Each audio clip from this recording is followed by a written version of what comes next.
Test 1, 2, 3.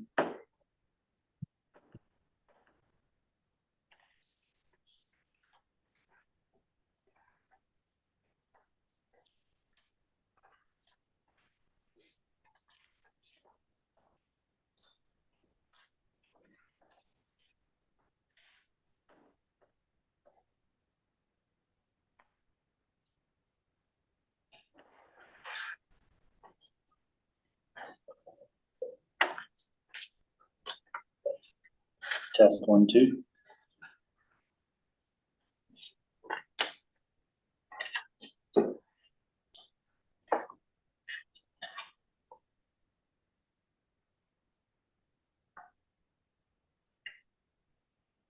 You're good, Mr. Mayor. Yes, exactly. 6:37. Okay, I'd like to welcome everyone to the Township of Nipissing Council meeting Tuesday, April 2nd at 6:30 PM. I'll ask first, if there's any disclosure of pecuniary interest. Seeing none. We'll move to we'll go right to Oscar. We're gonna go right to Oscar because he's already sitting there. And then we'll come back to committee reports after that, if that's okay. So Oscar, can you hear me? Perfectly, Mr. Mayor. Thank you very much. So nice to see your smiling face. Thank you. Wish you could have been here in person, but we'll accept this as second, but we just lost you. There you are, okay? Sorry. Are you able to see the title page, Your Worship? We are. Yeah. No, and thank you for accommodating me virtually. I did have a conversation with Chris. Unfortunately, my understanding is the weather is about to turn. And so I really am trying not to drive at night in bad weather. So need to do this in June so that way we don't have to worry about that, but then we'll be late. So maybe this is the right course of action. So Your Worship, members of council, you do have the draft financial statements for the year ended December 31st, 2023. And so what I wanted to do is I wanted to take council through the audit report and the financial statements themselves. So our audit is complete. It was completed in accordance with Canadian auditing standards, which is the rules that bind us as auditors in terms of how we perform our audits. And as we've discussed in the past, our audit is based on materiality. Materiality being the threshold of errors that we're able to absorb before we either require them to be corrected or we change our audit opinion. And consistent with not-for-profit organizations, including but not limited to municipalities, it's calculated as a percentage of either revenues or expenses, and we've used prior year's expenses, and materiality is 3% of that, or $116,000. As we've mentioned in the past, council, we use materiality for a number of different purposes. It's used, for example, to calculate our sample sizes. But from council's perspective, what is likely the most relevant use of materiality is something called the posting threshold.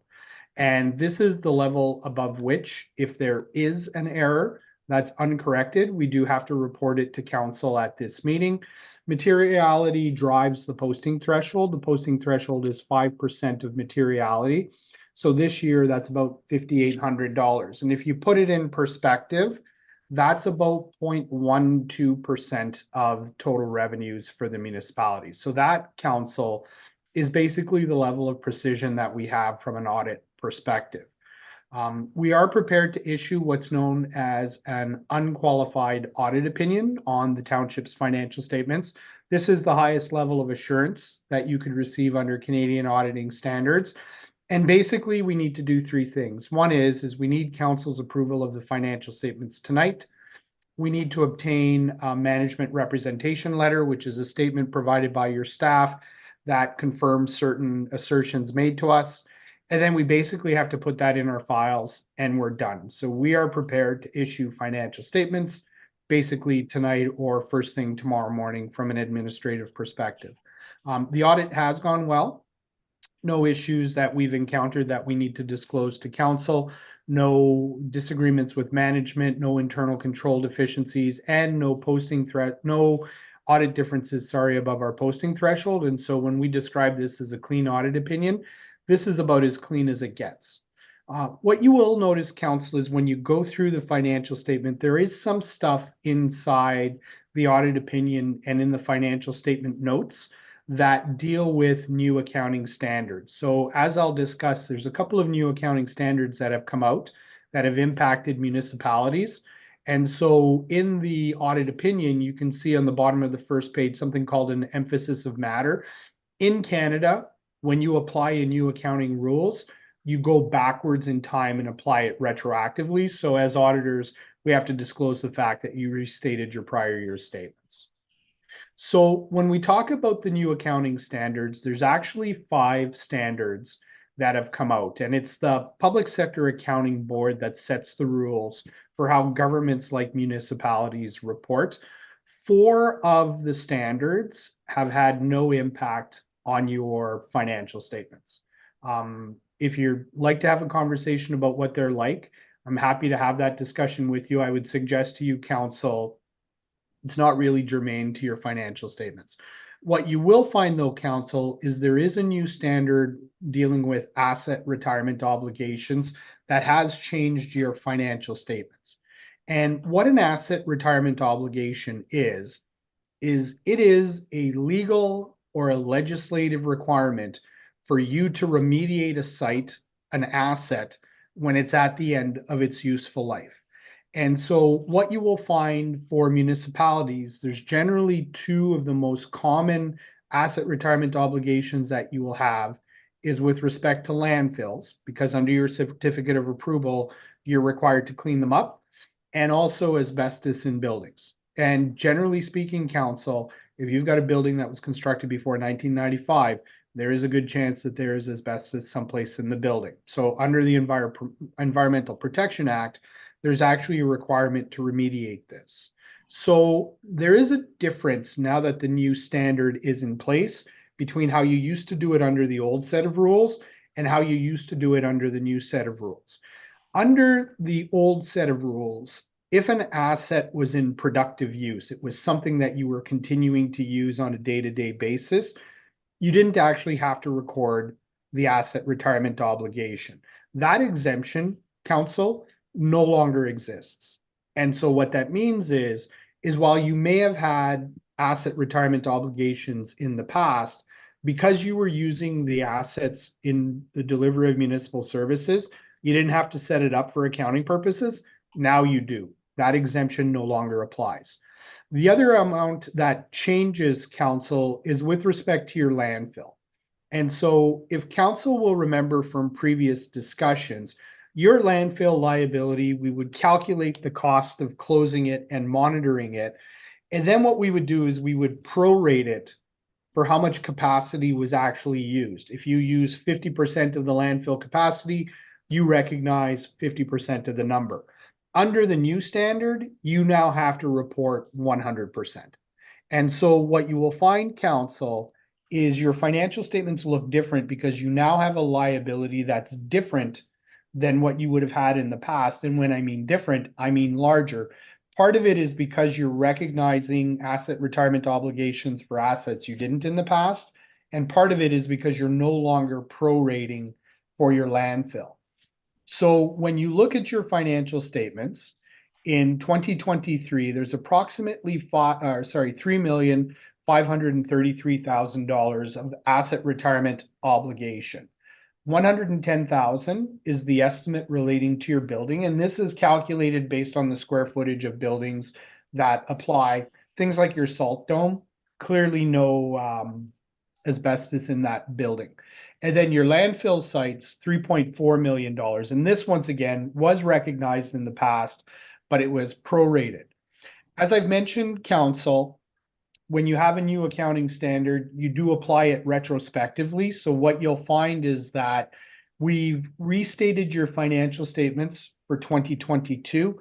We've also restated your opening surplus at January 1, 2022, because that's what takes the liability and pushes it back to when you actually got the asset. So there is a restatement in place there. It is, council, admittedly a big number. So if I may, I think it's important to provide a bit of perspective on this. The first off is you are not going to be expected to actually write a check for $3,523,609. I want to make that very clear. This is different than an accounts payable. This is different than a loan payable. This is an accounting adjustment. These costs will materialize when you retire assets, when you reach the end of useful life. And so there will be a number of years in the future. So for example, your landfill, the expected closure cost is somewhere between 6 to 15 years. And when you think about those closure liabilities, you're actually going to be paying them for 25 years after the date that you close the landfill. So rather than you needing to find $3.5 million today, this is spread over time. The second comment that I would make, council, and I don't want to sound flippant here. This number you're recording because accounting rules make you record them. This is an accounting adjustment intended to capture a future liability. Municipalities generally don't levy for this cost. And so what that means is it doesn't really factor into your municipal levy or your taxes. To the extent that you're raising money in reserves to pay for these funds, that's the real impact from a taxation perspective. But this isn't going to increase your taxes by 100% next year. This is one of the things that you record for financial statement purposes that you don't incorporate into your budget. And in that vein, with respect to reserves, we know the municipality is raising $25,000 a year with respect to the closure of the landfill and to fund those future costs going forward. It's up to council to decide your strategy, but what we would suggest, council, from an accounting perspective and from a sustainability perspective, that's actually quite prudent. We would suggest you may wish to continue that, recognizing once again, you do this as part of your budget process. So that, council, is a bit of a discussion about asset retirement obligations and the rules. With respect to the financial statements themselves, the first statement is your statement of financial position, and this is a snapshot of your assets and your liabilities at December 31st, 2023. So what you'll notice first, council, is you do have cash and you do have short-term investments. On a year-over-year basis, these really haven't changed much. There's $4.1 million of these financial reserves that you have, and this is comprised of a couple of different things. So once I adjust for cash items, my operating surplus was just under $1.2 million.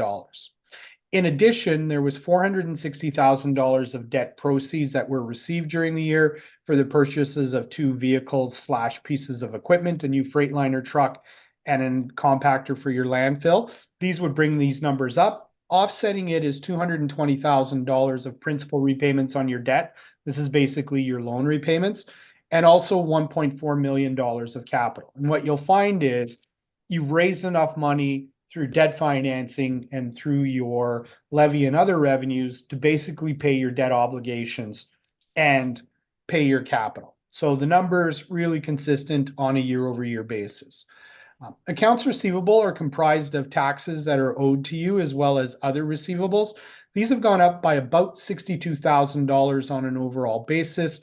Your taxes receivable has gone up by about $43,000. Part of that is the timing of when you get the payments. Part of it is also the fact that your levy's up. Your interest receivable is up about $30,000. So council, a very common theme that you're going to see in this presentation is how interest rates have impacted the municipality, and in some ways positively, because you're generating more interest revenue on your investments. So you buy a GIC, it expires June 30th. Up to the end of December, you record the interest that's earned as accrued interest. That's up. Your HST receivable is down by about $23,000. This is really just a question of when you spend the money and when you earn them. When you look at receivable balances, this is a buildup of your taxes and receivables. You can see that the majority of the taxes that are owed to the municipality relate to the current year. So these are 23 taxes that you will expect to collect shortly. You have a relatively small portion of actual arrears. These are taxes that are owed to you for prior years. There is the HST receivable of about $100,000, interest receivable of about $75,000, and then very small other receivable balances. You don't deliver water services, and so because of that, you don't have water bills that are outstanding, for example. In terms of your taxes receivable as a percentage of the municipal levy, you can see that they dropped to an all-time low in 2021, and they've started to creep up somewhat. You're at around 6%. Council, what I would suggest to you is there's probably three reasons for this. There's three things I'd like to say. One is your percentage is low compared to other municipalities that I deal with. So despite the fact that it's come up a bit, you're still towards the low end. The second comment that I would make, Council, is the province of Ontario changed the rules with respect to property taxes. So in the past, if I didn't pay my taxes after 3 years, the municipality could take action to collect. They've changed that rule to make it 4 years. And so because of that, you're going to have an extra year of arrears before you can start to really put the pressure on from a collection perspective. And the third comment that I'll make, Council, is your tax arrears balances, that portions that old, really hasn't changed that much. Most of this fluctuation is in your current taxes. And so the expectation is that will be collected shortly. Other aspects on the statement of financial statements is from a liabilities perspective, accounts payable and deferred revenues, which are your current liabilities, generally consistent on a year-over-year basis. This year, they totaled about 452,000. Last year, about 485. The year before, 491. And Council, just for your information, this is a buildup of your accounts payable. And so the numbers are generally consistent on a year-over-year basis. You'll see there's advance payments that you receive for property taxes of about $88,000 last year, $85,000 this year. Deposits for subdividers, recreation services, road allowances, that type of stuff. The OPP invoice for December is always paid in January, so that's a payable. There is some costs payable at year end for improvements that you've made to your fire station. And so that was present this year versus last year, but generally speaking, very consistent. In terms of deferred revenue, this is really comprised of two components. It's gas tax funding, which under the terms of the agreement, you're allowed to actually bank, build up, and then spend on big projects. So you could see that last year, you had $108,000 of unspent gas tax. You received another $115,000. You earned $5,000 of interest on that. And you took $173,000 in to pay for a road project. On top of this, Council, you also have parkland. So under the Planning Act, when people do developments, they're required to provide either land for parkland or provide monetary compensation in lieu of that. You've been taking the money. So it started off at 120. You received another 21,000 this year and $6,000 of interest. So those are generally speaking the changes that you would find with respect to reserve funds, deferred revenues and accounts payable. From a debt perspective, you could see the municipal debt has gone up from about 679,000 last year to 914,000. This is an increase of $235,000. As I've mentioned, there was new debt taken out this year. There was $307,000 of debt for a new Freightliner truck that's used in your public works, and also $150,000 in debt for a landfill compactor. So when you talk about landfill and the useful life, compactors help to extend that useful life because you're creating more airspace, you're creating more capacity. Offsetting this is about $222,000 of principal repayments that you've made. What you'll find in the financial statements, councilors, there is a note that shows your individual loans. There is a variety of interest rates that you pay. They ranges from anywhere between 2.68% on the low end to 6.29% on the high end. And what you're finding is because interest rates have gone up, the most recent loans are the ones that bear the highest interest rates. So just to let you know, we talked about interest impacting your interest revenue in the receivable. there's the corollary impact with respect to your debt payments. We talked about the $222,000 of principal payments made. During the year, you also paid $43,000 of interest as well. So your total debt payment is about $265,000.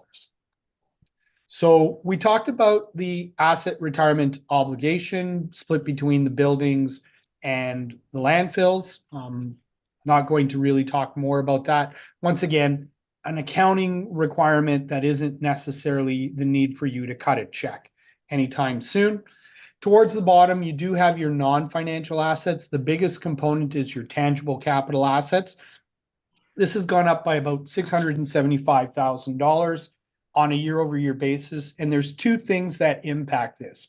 When you buy long-lived assets, you set them up on the books, which brings the number up, and then you write them off over their useful life through amortization expense, which brings the number down. So during the year, there was $1.45 million of capital additions. And council, we've given you a summary of what this is. The Alsace Road improvements of about $463,000, the Birch Grove Drive reconstruction of $351,000. When we talk about the gas tax coming in to fund a capital project, it was for the Birch Grove Drive. You've got the truck and the compactor, as we've mentioned, those are financed through debt. Fire station, automatical vehicle locator upgrades, a sanding unit as well. So offsetting these increases is about $750,000 of amortization expense, which brings the number down. So that, council, is the statement of financial position. With respect to the next statement, the statement of operations, summary of your revenues and your expenses during the year, what you'll find is that your total revenues have gone up by about $230,000 or 5% on a year-over-year basis. Taxes are up by about $200,000. Offsetting this, lower levels of government grants, which are about $54,000 compared to last year. Your interest revenue this year, council, is $163,000 higher than last year. And this is where interest rates going up has actually helped you, because you're a net saver, not a net borrower. Offsetting this is also your building permit fees. They're down compared to last year. Council, last year when we had this conversation, I talked about how your building permit fees were actually higher in 2022 compared to prior year. This is a return more to normal. So what we've done on this slide, council, is we've given you a breakdown, a bit more detail of your revenues. The biggest single source of revenues that you have is the Ontario Municipal Partnership Fund, which is an operating grant that's unconditional in nature provided to you by the province. You can see that's up in 23 compared to 22 and 21. OCIF and gas tax are specifically capital projects related, and so those will fluctuate depending on how much you recognize and how much you spend. The NORDS funding was present in 22. There's a component in 23, and then other revenue grants that you would see here. In terms of user fees and other revenues, the really big changes, council, are twofold. As you can see, your interest revenue has gone up significantly. Once again, interest rates are higher. Offsetting it is, you can see your building permit revenues has come down, as we've talked about. This is activity based. And what you'll notice, council, is in 22, that's where the significant jump happened from 2021. So last year was a bit of an anomaly. Larger development activity drives the rate up. You've now returned to a level that's normal. Other revenue sources, relatively small, generally consistent with the prior year. From an expense perspective, council, you can see your total expenses have gone up by about $491,000 or 12%. $116,000 of this is wages and benefits, and $247,000 of this is in material costs. And you can see the year-over-year changes here, council, with respect to this. I'm going to talk about rate of increases when we get into the benchmarking. The only comment I'm going to make, council, this is very consistent with what we're seeing in other municipalities. The level of increases that are required under collective bargaining agreements and for non-union staff have increased because of inflation. Gone are the days of the 1% increases. The second thing that you'll find, council, is material costs have been significantly impacted by inflation, particularly for things that are involved in public works. Aggregates, chemicals, fuels, repairs have all started to go up because of inflation. And so what you're seeing, council, in your financial statements is something that will be a recurring theme for my clients. We saw it last year. We're continuing to see it this year. So council, if you look at your financial statements, there's about $4.9 million of revenues. There's about $4.4 million of expenses and then some sale on the assets, which gives you a surplus of $440,000. And as we've mentioned in the past, council, I think it's very important to recognize that that is an accounting number. That is not a cash number. And the reason for it are things like the asset retirement obligations that you don't budget for, things like amortization expense that you don't budget for. So what we've done on this slide, council, is we've taken your reported surplus as per the financial statements for both years, and there's some rounding here because we're presenting in thousands, and we've started to adjust. So we add back amortization expense and the asset retirement costs because you don't budget for these. We deduct your capital, we deduct long-term debt payments, we look at reserve transfers. And what you'll find, council, is this. You budget for break even. Understandably, you're never really going to hit zero because that's a very precise number. But when you look at your financial statements, you generate roughly $4.9 million of revenue a year. Your cash adjusted surplus is about 200 grand. And so the comment that I'll make, council, is twofold. One is you're on the right side of positive. So this isn't the case, council, where you have a systemic deficit with respect to your operations that are continually requiring you to either raise taxes or draw down on reserves. The second point, council, is 200 grand on 5 million bucks. That's pretty close to break even. And so I wanna put it in perspective because people may look at your financial statements and say, over the last 2 years, you've generated surpluses of $1.1 million. That's $1.1 million of too much that you've raised in taxes. That's not how to read these statements. So, bit of information, council, with respect to your financial statements and your performance and position for the year. The other thing I'd like to do is very briefly taking you through the benchmarking. And so, consistent with what we've done in the past, we have looked at financial indicators for a number of different comparator municipalities. Generally speaking, similar sizes in terms of households, generally speaking, similar sizes in terms of population. They're all from Northern Ontario because once you get into a county system, you get upper tier, lower tier. So comparators don't work. Recognizing, council, there's no perfect comparator for the township of Nipissing. This information, council, is based on your 22 fiscal year, not the statements I've just taken you through, because we use financial information returns and Statistics Canada information. And what you'll find, council, is you're very early in terms of presentation. You are always the first municipality I come in front of. I still have municipalities trying to file 22. So that's why we're a bit of a year behind. In terms of the indicators that we've used, council, some of these are new this year. And so I do want to sort of speak to this page because this is summary of the page. The first thing that we look at is in terms of your financial position. How much do you have in reserves per household and how much do you have in debt per household? And admittedly, council, there's a balance here. People would say that reserves and reserve funds are a very good thing to have because they give you flexibility in the future for things that are unexpected. They also allow you to build up money for asset replacement and service stabilization. So your reserves and reserve funds per household are calculated to be $3,700 per household. What you'll find, council, is those comparator municipalities that we used range anywhere between 1,000 to 5,000. So you are in the middle.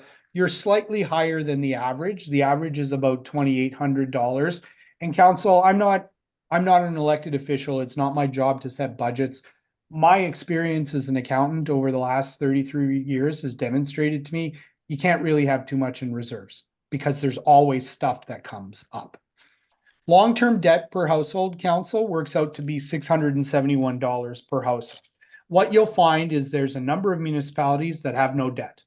And they've adopted what I would suggest to you is what's called a pay-as-you-go strategy, where they pay for capital out of either reserves, tax levy, user fees, or grants. And in years where they don't have those things or can't afford them, they may hold off on capital projects because they don't want to draw down debt. There's other municipalities that have 10 times the amount of debt that you have. And so it's important to recognize the average actually gets skewed because a number of these places, their debt load is zero. Once again, not my place to dictate strategy to council. I would suggest to you, council, that there's an appropriate use of debt, there's a responsible use of debt, and there's an amount of debt that I would suggest is manageable. The secret, much like your personal lives, is not to borrow too much that it gets out of control. Right now, council, while you have debt, you are towards the lower end of the range. From an affordability perspective, council, I am hearing a lot of talk about taxes. And I'm hearing a lot of talk about inflationary pressures and how they're translating into tax increases and how this is affecting people from an affordability perspective, most notably people on fixed income. These are lower income people, people on social assistance, or people like seniors that are on pensions that don't really have flexibility from an earnings perspective. I would suggest to you a lot of people that work are actually on fixed incomes as well, absent overtime. Their salaries are their salaries. So there's a couple of things that we look at. The first is we look at residential taxes per household. Take your residential taxes, divide it by the number of households. What you can see is that it ranges from about 2,000 to 3,100. The average is about 2,500. You're in at about 2,800. So you're not the highest. You're a little higher than the average, but there is a range here in place.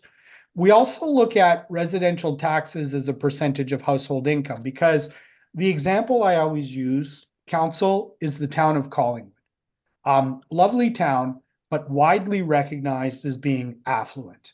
And in that municipality, what you'll find is their taxes, generally speaking, are much higher than comparators, to the point, council, where we're actually quite reluctant to use them because their level of service is high. Their standard in terms of infrastructure is high because they can afford it to be high because they have that community with that income base. So in order to look at affordability, what we have done is we've looked at residential taxes as a percentage of household income.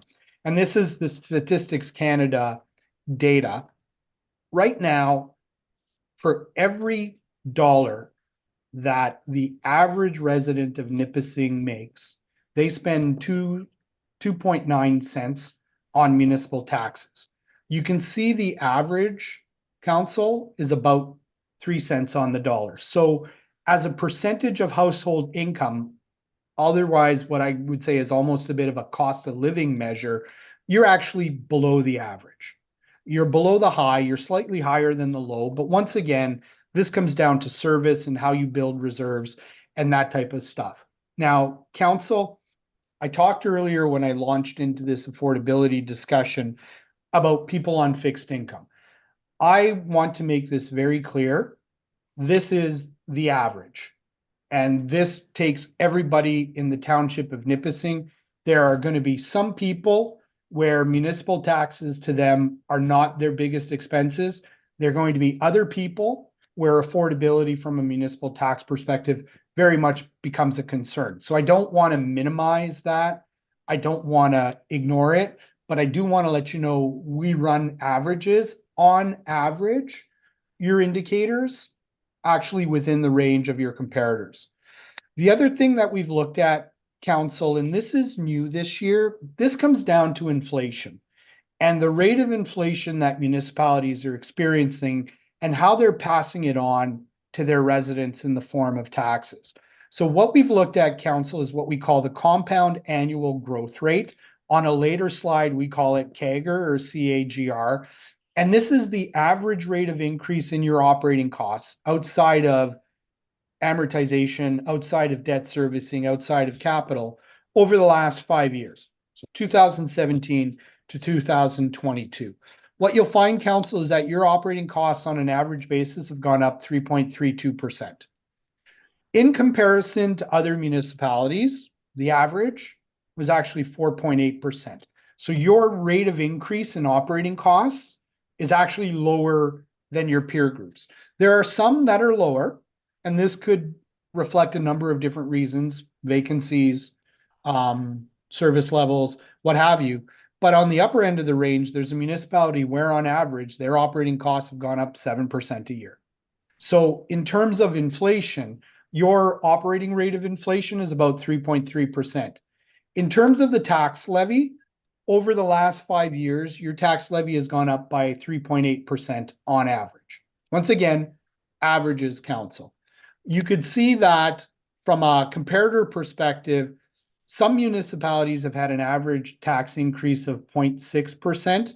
On the high end, it's 5.2%, and on average, it's about 3.2%. So slightly higher than the average, not the highest. To put it in perspective, council, over the same period, the consumer price index went up by about 3.2%. So your operating costs, council, I would suggest to you have basically been rising consistent with CPI. This isn't the case where somebody would say operating costs in Nipissing are growing faster than inflation, because I would suggest to you outside of 0.13 percentage points, it's generally following consumer price index. Now, council, I would like to make this clear. I actually don't think the consumer price index represents municipal inflation, because you're not buying tomatoes, you're not buying cigarettes, you're not buying alcohol. What you're doing is you're buying labor, you're buying materials, you're buying supplies, and you're buying capital. So when I talk about inflation for municipalities, I look at something that Statistics Canada calls the non-residential building price index. This is the rate of increase in construction costs. Across Canada over the same period, that was over 7%. In Toronto, it was just under 10% in the same period. So I would suggest to you true inflation for municipalities probably lies somewhere in between. I would say to you, council, that at this point, what you're doing is you're basically growing at inflation, maybe a little lower.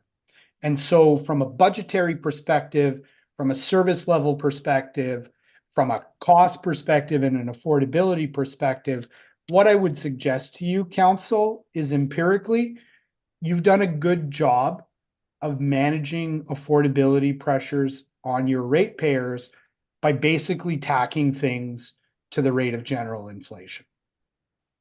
The other thing that we look at is book value of assets as a percentage of historical costs. This is the rate at which you invest in your infrastructure. And you can always tell a municipality that doesn't, because their roads are bad, their buildings don't work, their vehicles break down, what have you. Right now, council, your depreciated value of your assets is about 57% of the historical cost.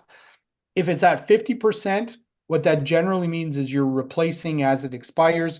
You're actually a little above that, and part of that is because of some of the capital reinvestment that you've made in recent years. So this is very point in time. So a bit of an indicator, council, of where you sit. There's nothing here from an indicator perspective that I would suggest to you is bad news. There's nothing here that I would suggest causes you concern, but I do want to talk about the monkey in the room. And it's the fact that your tax levy has grown at a higher rate than your operating costs. And this slide shows it. And what I would suggest to you, council, is that difference is investment in capital. That difference is transfers to reserves, which isn't picked up in the analysis. And what you can see, council, is that difference is relatively small. There are some municipalities where the increase is significantly higher, and there are some municipalities, council, where their operating costs have grown at a much higher rate than their taxes. And when you look at some of these municipalities, council, what you will find is they have a tendency to be towards the low end on reserves, and they have a tendency to be on the upper end in terms of debt.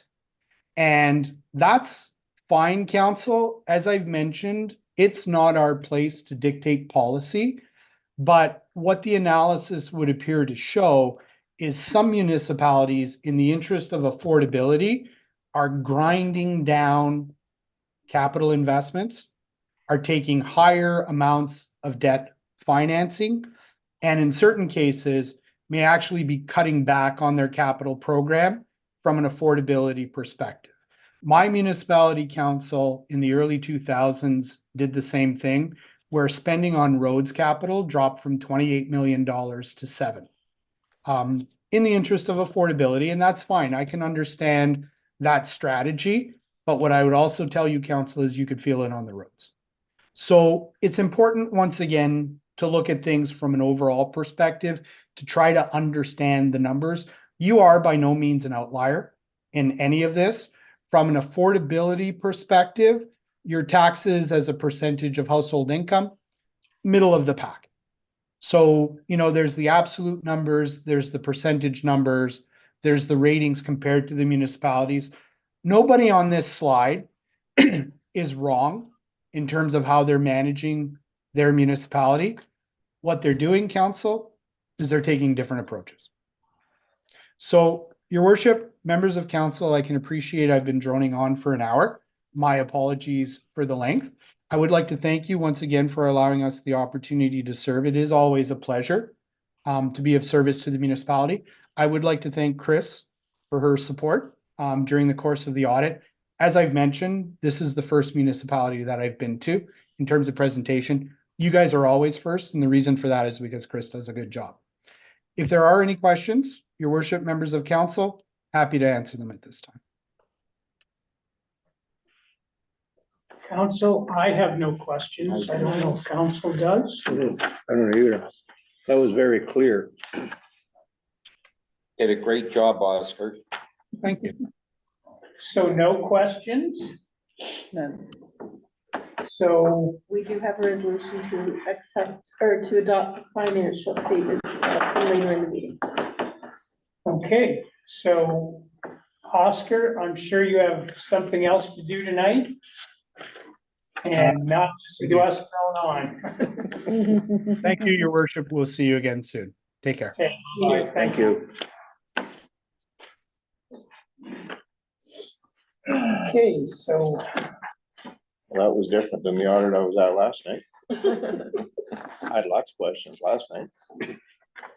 well, I'm glad, and I've got a thing here later on that we do have questions, and I'll throw that out later, but for now, we'll attempt to get back to the agenda.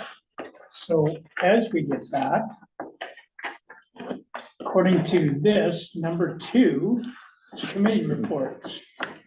So again, I will start with Councillor Yem. I have nothing tonight. We have a museum board meeting tomorrow night, our first one. Okay, and good luck with that. Thank you. Initial meeting of the year. Councillor Foot. I have nothing, although I will say that we had a really good time on the weekend at the scavenger hunt. It was awesome. It's nice to see all the kids, and thank you for your help. Oh, It was awesome. absolutely. We had a lot of fun. So lots of great comments. Good, good. And Councillor Kirky. I had the audit report last night at the library. It was a special meeting because they had missed it before. So she was there last night. So at the end of the day, I'll just give you the quickest recap. We would have been in deficit had it not been for the major fundraiser that we had last year. Reserves are 100% result of donations and fundraising. And that's everything that's in reserves is from donations and fundraising. Our utilities, operations, and programs are all financed by Public Library Operating Fund, donations and fundraising. And the wages, the the levy to the 4 municipalities. LSP is levied Okay. as well. They just pay the wages. So anyway, we came out of it a little bit ahead of the game, but not by much, I think by about $6,000. So barely made it through, and like everybody else, they're hurting, but they're not in debt, so. That's all I had for that, and we have another meeting again this month. What date now? Somebody. Okay, thank you. Any questions? All right, Counselor Buck. Nothing this time. Okay, Sometime in 2 weeks though. Okay. so East Home was on March 27. East Home has been funded to provide a living classroom. This will be done in conjunction with the program at Canadore. Community Support Services, they're replacing their van beginning May 1st. It's a 60-month lease, and we also received and accepted the Community Service Program budget for 2024. That is all outside funded, not funded by East Home at all, neither is van. And it's a break even every year, and if there's any money left over, they have to return it, and there's never any money returned. Building maintenance, they're continuing floor replacement, and they had to do an elevator door repair. Elevators are expensive beasts, and they needed a change order to improve ventilation in 2 patient rooms. Policy updates. Critical incidents, they now have to have a whistleblowing policy. Complaints policy, a 0 tolerance for abuse policy, training and education policy. So at one time, there was nothing, like, or very few. These all have to be redone now with the new restructuring long-term care. So if you had one now, you have to redo it with references to the act. Memorandum of agreement with Canadore for this living classroom, and that'll start in the fall of 2024.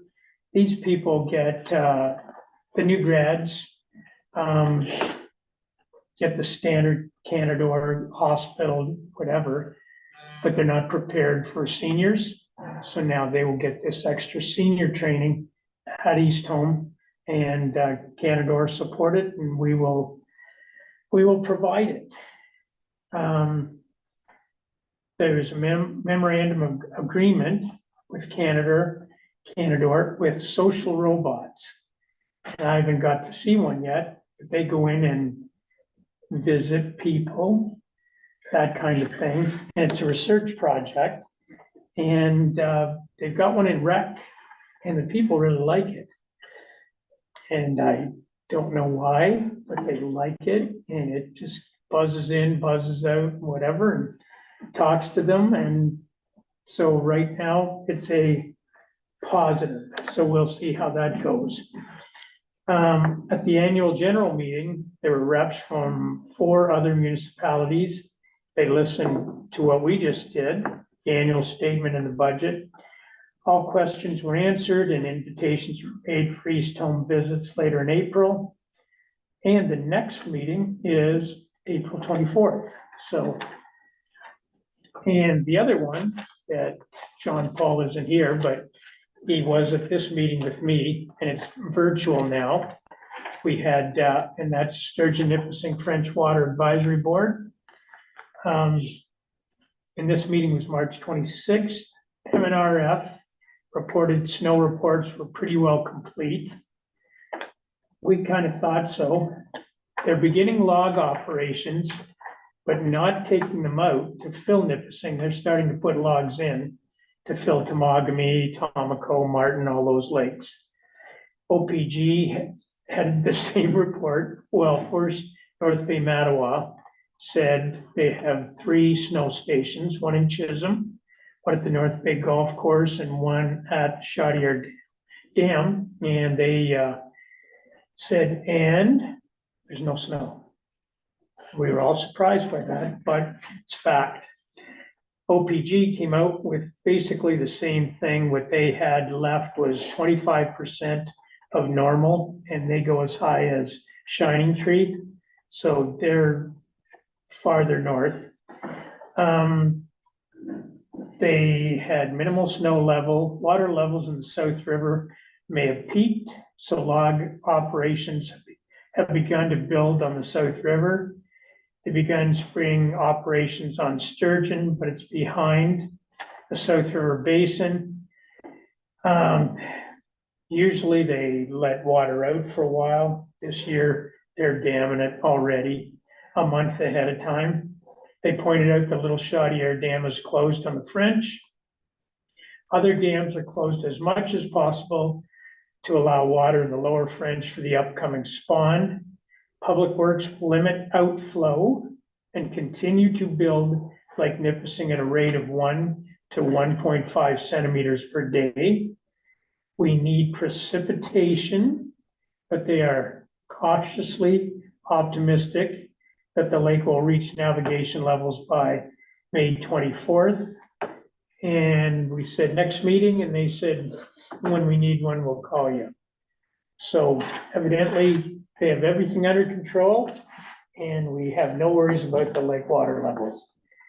It's up Except 20 inches. it Like is, since you called and said about them stopping it up, which I'm shocked that it come up that much. yeah, It'll probably start to slow down there now. Yeah. it is slowing down, but. Because and once they I'm start right around- stopping up the south and Temagami and Martin and all that, Yeah, it's gonna really. Yeah, that'll slow the sturgeon, and that's, so we need rain, pure and simple, but, and nobody said whether it's gonna be a wet spring or not, because after the incredible snow amounts this winter, forecasted, and we didn't have any, nobody's going out on that limb, so so, we'll wait and That's see. right, they did forecast pretty deep. oh snow, yeah, the didn't almanac they? is Yeah. gonna Yeah. be just buckle down and, Yeah, hunker down for the whole winter. yeah, It it's didn't almost happen. free of ice tonight when I got home, like. Talking that wind days moved it all the way and nice thing to see. Mhm. So we'll see. Hopefully we'll get some water and it'll go in. It was funny when they were talking about 10 centimeters of snow tonight, and I hear all these people complaining, and I'm thinking, I'll take it, whether it's snow, rain, or whatever. We need it. Yeah. Things are dry, Oh, you they know, are.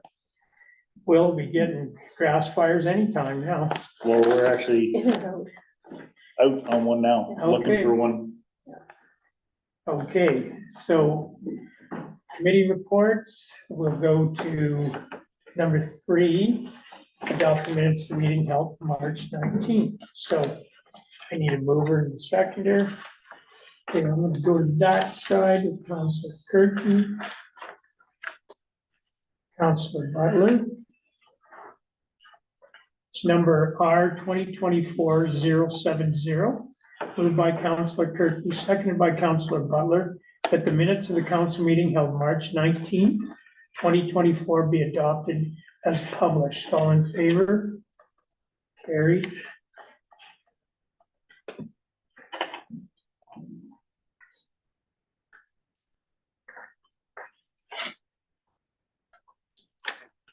Okay, and now we go over the audited financial statements. So number 5, I need a mover and a seconder, okay? Counselor Yem. Counselor Foot. It's number R 2024-071, moved by Counselor Yem, seconded by Counselor Foot, that we adopt the 2023 audited financial statements as presented. All in favor? Carried.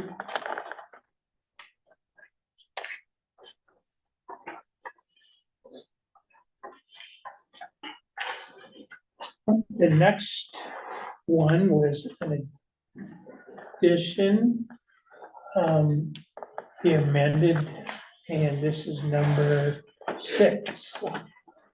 Okay, I think everybody's seen the pictures, seen the information. I didn't drive out with the old Ford to check it out.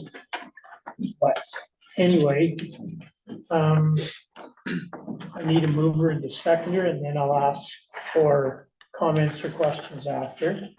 So Councillor Butler and Councillor Turkey. I'll read it in its entirety. Number R 2024-072, moved by Councillor Butler, seconded by Councillor Turkey. Whereas evidence has been provided of an imminent failure of the Bear Creek Culvert #1, which was identified within the Bridge Management Study Report from December 22 from HP Engineering, Inc. as being good condition. And whereas with low water levels, photographs were taken showing significant structure erosion and recent sinkholes have developed on March 12th and March 28th, posing a danger to the traveling public. Now therefore, this council approves the project to reline the culvert, including required materials and labor for installation prior to the adoption of the 2024 operating and capital budgets in recognition of the emergent nature of the project. And I'm gonna stop now because Dan gave us two options here. I want to see if there's any questions, decisions, because two options were here. The second option was the one that you recommended. Yeah, there's the galvanized liner or the polymer liner, which the polymer liner gives you another 25 years of life on the pipe. And when I did the math, not my strong suit, but with the polymer, it's approximately 39,000 addition and adds an extra 25 years. So Councillor Kirk. I did some math on it also. And for the life expectancy of 50 years on the first option, it would be $1,880 per year.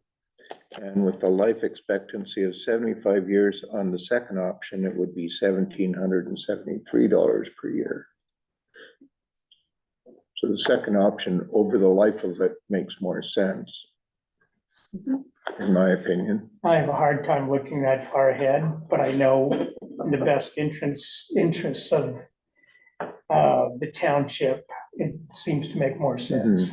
But as an addendum to that also, and these engineers and consultants, and you know how I feel about consultants, could we, like they were saying they didn't, when I looked at the consultant's report, they say they didn't look below the water line because the turbidity of the water. Right, in And all fairness, I've never seen the culverts this low since I've, Well- like the water level this spring, I could check every big culvert. And usually there's a ton of water rolling through them, so, and the water, and the other thing is the water is so acidic that it does eat out the pipes quicker than. Yes, I know that, but when we get these reports, shouldn't they be checking below the water line? Because that's where it's rotting, it's not what. No, it's not above the water line, it's below. So I don't know how. that's the critical part. The whole point of this is to check the part that's gonna rot. So there's got to be either change the time of year that they do it, you know, low water, midsummer, you know, 1st of August, you know. Yeah, I think typically that's when these reports are done in midsummer. Okay, but like their claim on their report, when I read the report, Yeah. their claim that the water was too high and the turbidity of the water was, Right. the opacity of it was too much that they couldn't see. Well, shouldn't they mitigate that? They're doing their, you know what I mean? Yeah. We're not getting an When we accurate look- report, that's what I'm saying. When we look at the next study, that's something that we For can this year. mention, ask, that Yeah. kind of, See what they can do. 'cause how do you that- do under the water? Right, because the last company, same thing, they never did under the water, I mean, Well, that kind of negates the whole point of doing it, you know? because that's where the current and that's where the water's going and the gravels and, yeah, I get it. We're due for another bridge study this year, so we can speak to them. Yeah. Before we start, but we did switch our consultant so that we are in line with area municipalities to find some savings Mhm. for having them here, so hopefully all of us. Maybe, just maybe we could talk to those other municipalities and find out if they're getting below the water line checks as well. We're all using the same, and don't think anybody's I getting. don't- Well, maybe we should get on board with the other municipalities and ask the question. Because it, like, in the long run, it's not just gonna affect us, it's gonna affect every municipality that these people are dealing with. Well, we can't be the only ones facing this situation. No, this No, year. it we'll all be happens. facing it, yeah. I mean, it happens quite often. I mean, the reason we can get a pipe, the liner in so quick that there's 5 pipes up in Matheson that have failed. And that's what they're on making liners for big pipes right now. So that's why we can get it done quicker. I'm just wondering who their engineers are. Just, because this is 39 years old, right? Yeah, And it should have got 50 years. Easy. and again, like I said, the acidic of the water, it's hard on the pipes. And that's, any new culverts that are going in that are big pipes like this, the ones I've done are all polymer lined. Just because it's a rubber coating on top of the galvanized that just protects it that much longer. And your grout becomes the culvert itself too, Right. like you got 8 inches of grout cement. So once it's set, it's a culvert on its own. Yeah, it lines. Yeah, that's basically just the foundation for the, Yeah. or Yeah, it's a the, cement in between. the cribbing for the, yeah. So, Okay. So if there are no more questions, I'll leave this and so we are at 2. Now therefore, this council approves project to reline the culvert, including required materials and labor for installation prior to the adoption of the 2024 operating and capital budgets in recognition of the emergent nature of the project. At the quotations from Armtech for the materials, including a polymer coated pipe liner and from Provincial Underground Services for the installation of the liner, total cost $201,130 before applicable taxes be accepted and the project be approved to move forward. All in favor? We do have money in reserve from the gas tax grant and from the OSIP that's coming in this year that we can use towards this. So it will not have a large impact on the taxes going forward. We'll have some. I was gonna mention that, but I was waiting for you, didn't want to steal your thunder. Okay. Now. Number 7. And a number of these came from came from correspondence from our last meeting. So the first one, I need a mover and a seconder. Okay, I'm going cross country, Councilor Butler and Councilor Foot. It's number R 2024-073, moved by Councilor Butler, seconded by Councilor Foot, that we donate $100 to Blossom Maple Syrup Festival 2024. All in favor? Carried.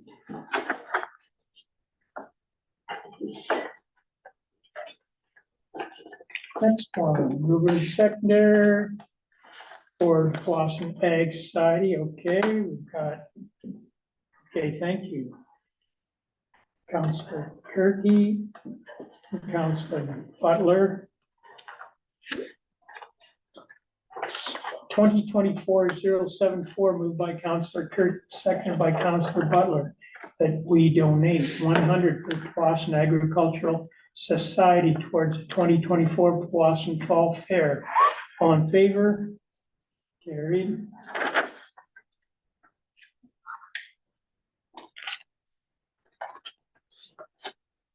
And the last one from this came in after, but this is again sticking with our policy for the Trout Creek Agricultural Society and their fall fair.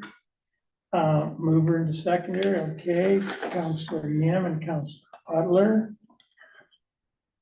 It's number R 2024-075, moved by Councilor Yam, seconded by Councilor Butler, that we donate $100 to the Trout Creek Agricultural Society towards the 2024 Trout Creek Fall Fair. All in favor? Carried.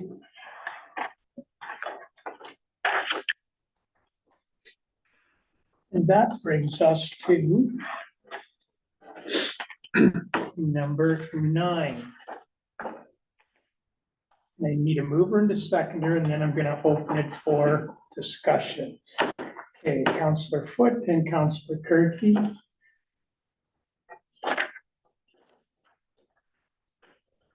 And now it's on the order, it's number R 2024-076, moved by Counselor Foote, seconded by Counselor Kirky, that we donate to the Commandant Museum for the 2024 season.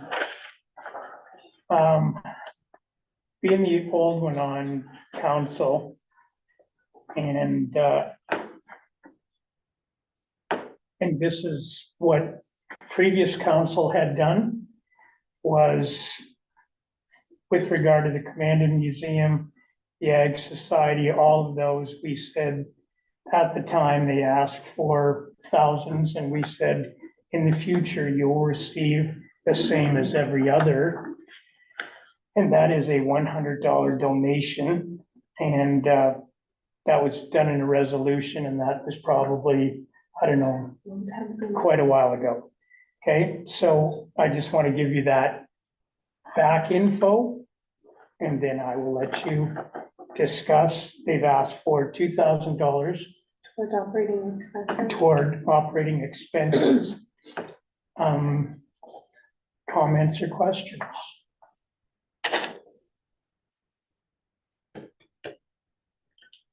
Pretty quiet. My only question is, what's the operating expenses? What are they gonna use it for? Yeah, And yeah, I think that's, they, You've got the letter. Okay, it's saying, Yeah, so the request is that the Canadian Museum is once again asking for Nipissing Township's consideration to assist it with its operating costs for the grant in the amount of $2,000. Now historically, we did give the grant of $2,000, but that stopped several years ago. Yeah. And the wording of the letter was that the grant for, the request for donation should not be for operating expenses. Capital emergent expenses is one thing. yeah, so that's what it was in the past. we've historically, since I've been here, was 100 a year. it's hard to say, give them more and then tell everybody else you get less. Like, how do you, it just doesn't make a Well, lot the of next sense. resolution might change your mind there because they didn't go with operating expenses, but anyway.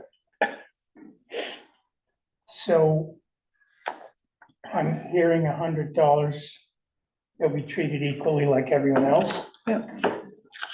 So I'll read it again, number 2024-076, moved by Counselor Foote, seconded by Counselor Kirky, that we donate 100 to the Commandant Museum for the 2024 season. All in favor? Carried. Now, Chris did point out that we signed off on a lottery license for them. They do qualify for lottery licensing and they've become active with that and alternate fundraising opportunities. We're also working with them with the Nipissing Township Museum, sharing costs for, I believe candy was discussed, Yep. different supplies for advertising and cross promotion and things like that. So we are trying to assist in that manner also. And Boston Library is also doing some cross promotion there too, so. And I will tell you, we've been working with them to try and help them with some of their other stuff within the building and get them better contacts and better pricing and stuff. So we're working with them on our end to try and help them. To the Their rec bottom line committee, too. yeah. Okay, so the next one, to get it resolution, I need to move into seconder, Counselor Kirky and Counselor Young.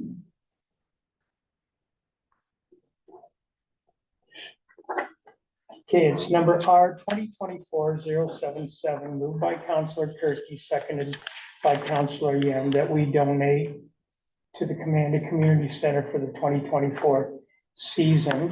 We all received, the letter, from, I was gonna say, from the president, Mr. Marchant. And these are not for operating expenses. They are for heating, cooling system and for bathrooms or washroom equipment, we'll call it.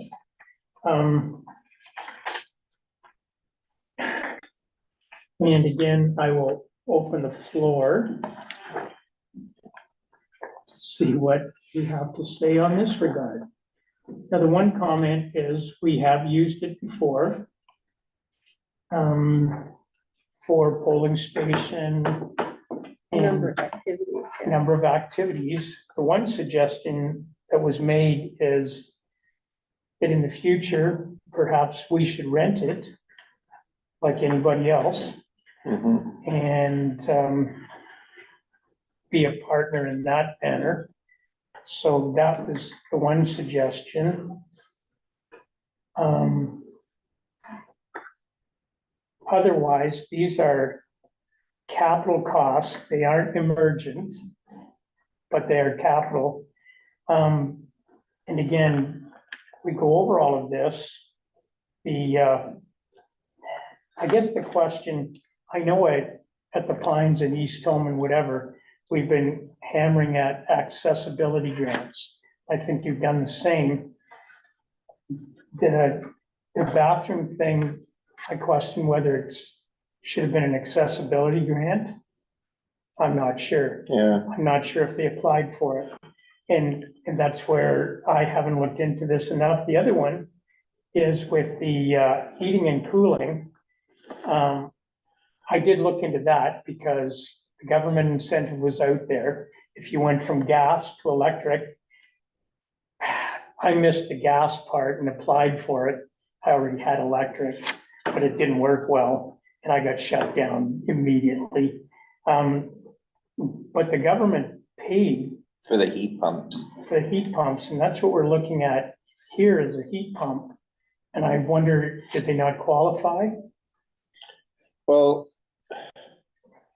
I know they made the application. I don't know if they got finished. I haven't been talking to Tom, Right, but they got the quote, and what they're looking for now is commitment to pay the HST on it. And the bathroom one as well, but I don't think that's under the same grant, is it?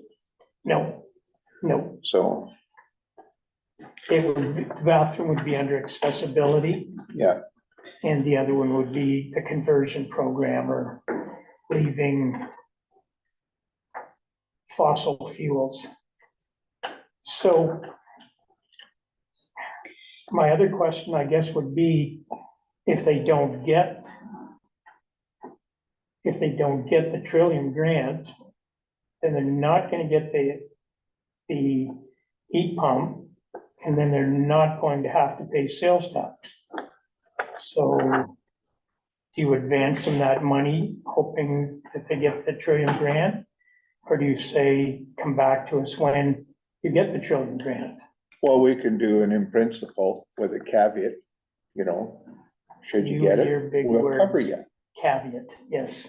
I think that's it. I think That's we the right make word them for it. do the legwork. Yeah, And after the legwork's done and they have something in place, then we can talk. But I mean, we've helped as a group in many other ways, right? Whether it be, through the rec committee and helping with their kids programs and with all that, but we've helped in many ways, right? So, and we continue to try and help, but I think they have to do the legwork and exhaust. But that said, they're also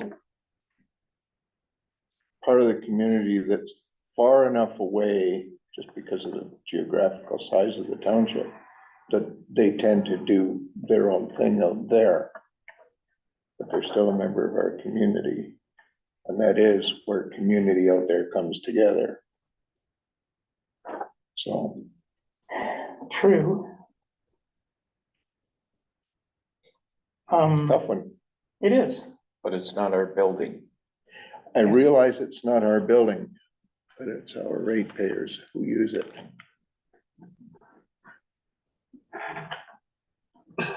Just saying. They also charge a membership fee to And, be a member. Yes, they do. and they run events with no cost involved to them. And So the therefore, if you're running an event and you're saying it's no charge, just come on in, you're not putting anything in for events like this Yeah. when it all comes down to it, right? So, I mean, and we still have to look at the fiscal responsibility side of it. They have to be fiscally responsible too. Mhm.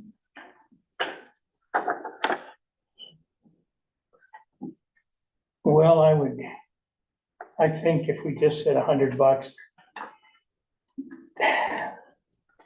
I mean, that's what we've done for everybody else, but I think that would really upset them a great deal, you know.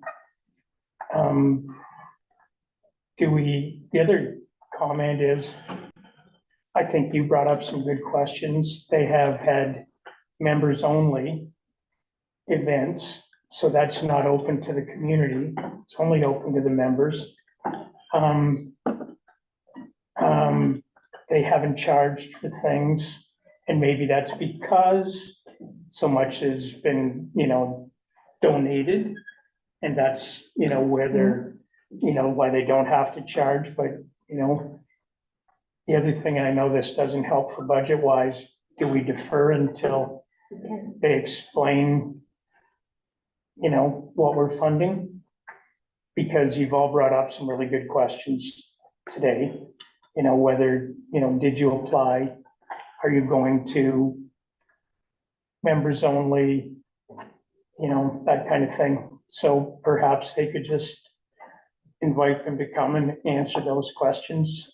I'm sure they're watching tonight, and I do appreciate very much the fact that a lot of people use it. We have used it. One thing I really think is the township needs to rent it in the future to give them that opportunity to make money off us like anybody else would. So I would suggest that, but that doesn't help right now.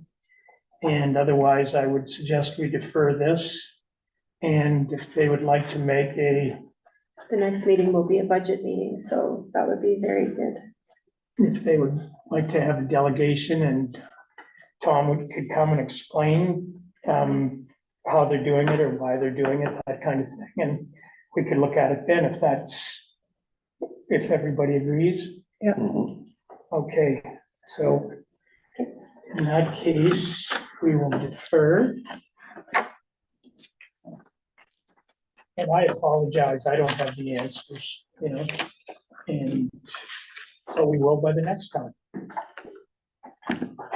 Okay, next communication strategy. And I'd like to thank Kim for working on this and going over it with me for all the parts I didn't understand, like social media, etc. So I need a mover and seconder, and then I'll open it.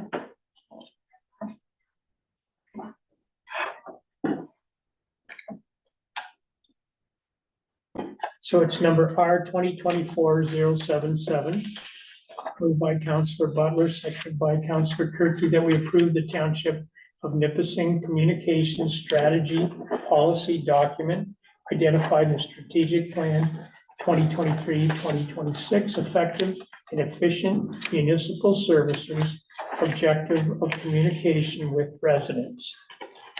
Any comments or questions? I think it looks great. All in favor? Carried. Thank you again.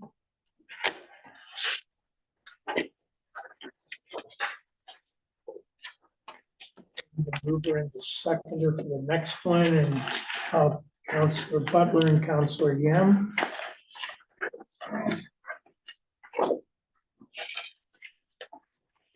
It's number R 2024-078, moved by Councillor Butler, seconded by Councillor Yam, that we appoint Councillor Stephen Kirky as Township Nipissing Council representative to the Ontario Provincial Police Local Service Board. All in favor?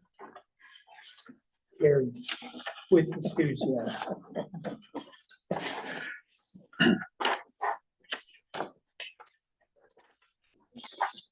Any idea when their first meeting is? I have no idea about any of the structure yet. Oh, okay. I think it's in Kenora. So bring my fishing rod Yeah, and a lunch. and a lunch, yeah. Yeah. Very optimistic. Just make sure everyone's off the- I was told by a headhunter once that Sioux Lookout was commuting distance from Nipissing. They told him to get out of Mississauga once in a while, Yeah, maybe read a map.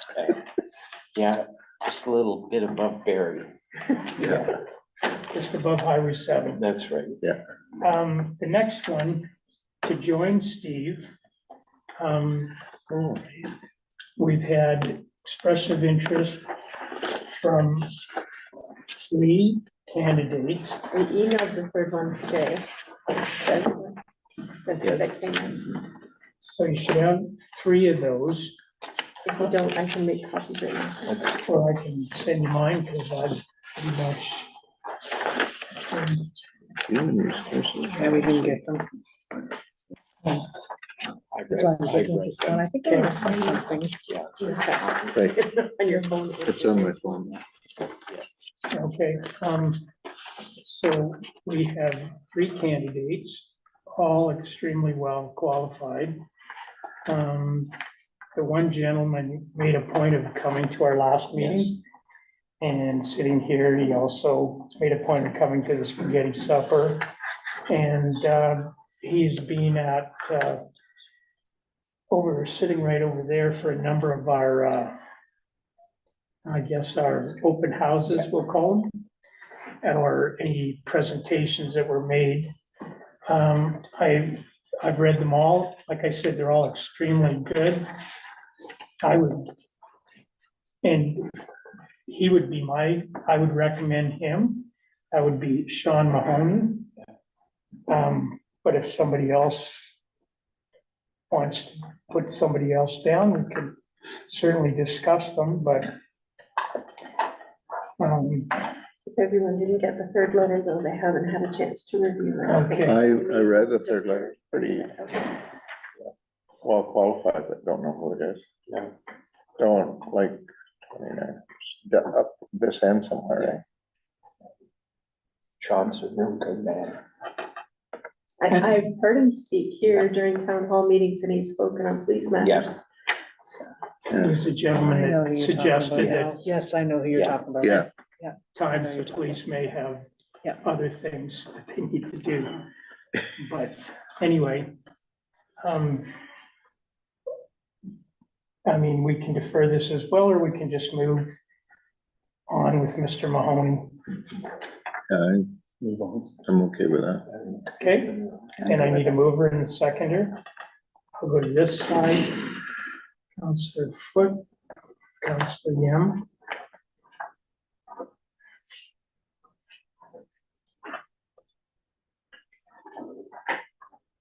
And just fill in. So it's number R 2024-079, moved by Counselor Foot, seconded by Counselor Yam, that we appoint Sean Mahoney as Township of Nipissing Community Representative to the Ontario Provincial Police Local Service Board. All in favor? Carried. I'd like to thank the other 2 who are also equally well qualified for submitting their application. And now, when you find something out, share it. Councilor Mahoney. Next one, this is basically work that we need to do, what, every 3 months? Yes, it's one of the requirements that we had come across earlier for some of the paperwork we had a few years ago, that we appoint our firefighters by resolution. And sometimes they change during the quarter, so the most efficient way for us to do this is to appoint them by quarter as per our WSIB roster. So mover and the seconder. Counselor Kirky and Counselor Yam. It's number R 2024-080, moved by Councillor Kirky, seconded by Councillor Yem, that we confirm the appointment of firefighters to the Township of Nipissing Fire Department as listed on the, excuse me, attached roster. All in favor?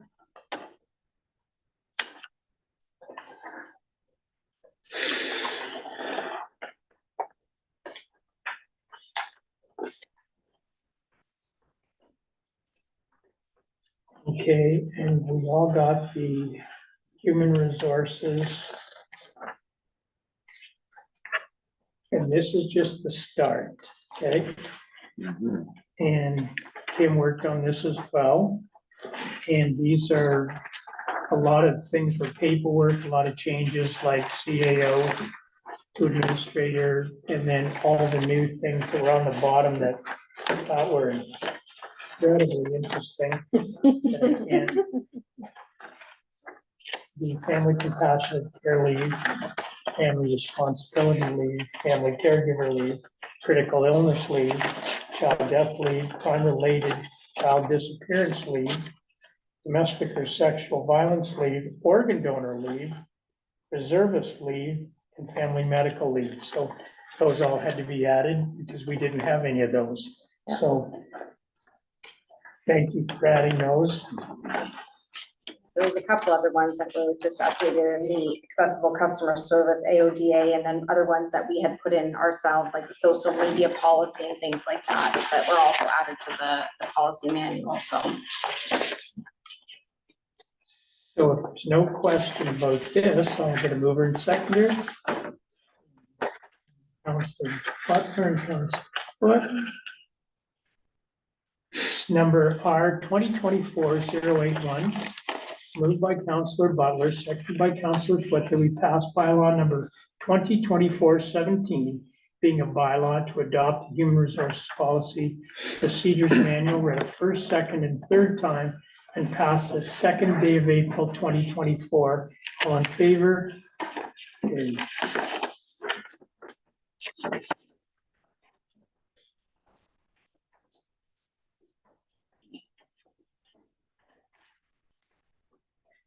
Isn't, I know who they are, but isn't Tom good enough? That's put my last name too. Okay, the correspondence. The only one was a resolution from the Township of Clearview endorsing Bill C-63 in the House of Commons. It looks like C-63 is going to go through without any question. When you look at it, how could it not? Yeah. Okay, Has anybody read Bill C-63 in I that just length? read what they have on here as far as to protect them from bullying, hate, extremism, violence, discrimination, self-harm, exploitation. It's pretty much a shoo-in. So I don't think we have to support it. It is going to AMO though. Is- But the belief is that it will go through unchanged. But Shouldn't we actually read read it? the whole bill? Yes, because if we endorse, the danger of endorsing stuff in me is because I have trust issues with our current. See, I don't want to endorse this. I just want to let it. Go to AMO. Yeah. Well, this is. Yeah. Because I had written on here, we all need to actually read and understand the Online Harms Act before endorsing this. On the face, it's a very good act, but as of late, it's incumbent on all of us to look deeper into federal legislation to make sure there is no civil rights infringements written into the act. You've been betrayed. Okay? I said, you've been betrayed. I can see that in what you're suggesting. Yeah, I feel it on a daily basis, so yes. So I would like, I haven't had a chance to read the whole thing, so I would say we could defer this. We can defer it, or we can. On the face of it, I'm or we can absolutely not against vote it, in- yeah. When we get to AMO, where it's gonna come up again. Yeah. So in that case, we'll support it or not at that time, and we will have we'll have to see it in its entirety. Well, But by not passing a resolution to support it does not by any means mean that council is turning it down. They're just simply accepting it as correspondence and understanding that it's at a realm outside of the municipal table. yes, and that I know we will be at AMO and it will be discussed there. And it will be made much clearer, and by then, we could very well have seen the entire Yes. bill. So that was it for correspondence, so mover and seconder, Don't get used to that. okay? So that was Counselor. What, Counselor Yam, number R 2024-082, moved by Counselor Yam, seconded by Counselor Foot. Do we accept the correspondence as presented? All in favor?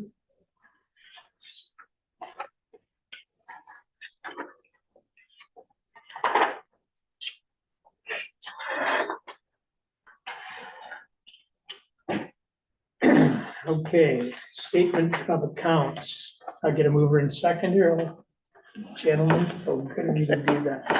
I didn't even put up my hand. I helped you with it. It's number R 2024-083, moved by Counselor Kirky, seconded by Counselor Butler. A statement of accounts dated March 17, 27, 28, and 30, 2024, totaling $279,090.50 be approved. Comments or questions?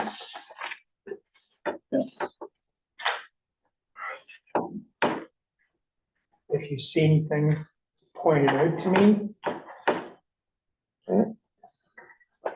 In that case, I will call for a vote. All in favor? Carried.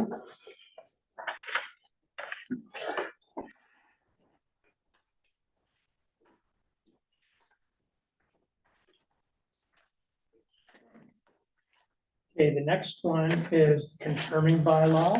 Need a mover and a seconder. Counselor Butler, Counselor Yam. R 2024-084, moved by Counselor Butler, seconded by Counselor Yam, that we pass bylaw number 2024-18, being a bylaw to confirm the proceedings of council at its meeting held on April 2nd, 2024, read the first, second, and third time and passes second day of April 2024. All in favor? Carried.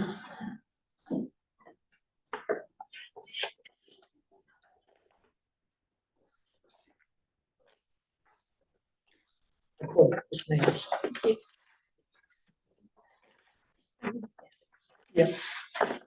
So, in 2 weeks, so our next meeting, I had to put it because I forget things, in 2 weeks and so we follow up on the audit and start the budget process. Now, we work through the budget, we go through the capital forecast. Now, in order to maximize our budget meetings, I would suggest that myself or any counselors have questions, come to the office with your concerns so we can have them addressed. Also, I'm going to be there on Thursday, the 11th in the afternoon, or Friday, the 12th. So if any of us want to go that day, shared concerns, so that's Thursday or Friday, the 11th or 12th. Give me a call in the afternoon. You have to go pick up your package anyway. So it's just if you're picking up your package, if there's anything, we can discuss it. Any issues can be addressed. And if not, I know Chris is away one or couple days in there that week. That's why we looked at those days, Thursday or Friday, or next Monday, I think was Next Monday, we're in training for the morning, for sure, on the 8th. yes, On the 8th. And yes. on the 9th, I was off, but I've canceled that day, so I will be in the office on the 9th So Monday afternoon or Tuesday. but or you're not there on the Tuesday. no? And, the Wednesday, I'm off the whole day. And then Thursday and Friday, I'm back. So if you're in, you're picking up your package, you want, any questions, and I'll be there as well, so we can all sit down and look at issues or address anything needs to be addressed. So then we can just work on that budget and get her done. You got that? I did. I received the library budget package and I did receive correspondence from DSAP. I received a one-page document for their budget this year. From DSAP? Yeah. 1 page, It's unusual, so I'm hoping I get more in the mail. or was it just a levy and that's it? Pretty much. Yep. And next week's our birthday cake week, so we can put a birthday cake in the office at any time. Thursday and Friday, well, your birthday Wednesday, Dave is Tuesday, I'm Wednesday, Tuesday, Wednesday. Charles is Thursday. Okay, well, mine's not till October, so we've all forgotten by then. So, come on in, if there's anything we can work on, try to streamline that budget process. Streamline and budget don't go together, but anyway, a mover and a seconder, yep, this side always wins. Counselor Yem, Counselor Foot. Number R 2024-085, moved by Counselor Yem, seconded by Counselor Foot, that the meeting be adjourned at 8:06. 8:06 PM. Next regular meeting to be held April 16th, 2024. All in favor? Thank you all for being here.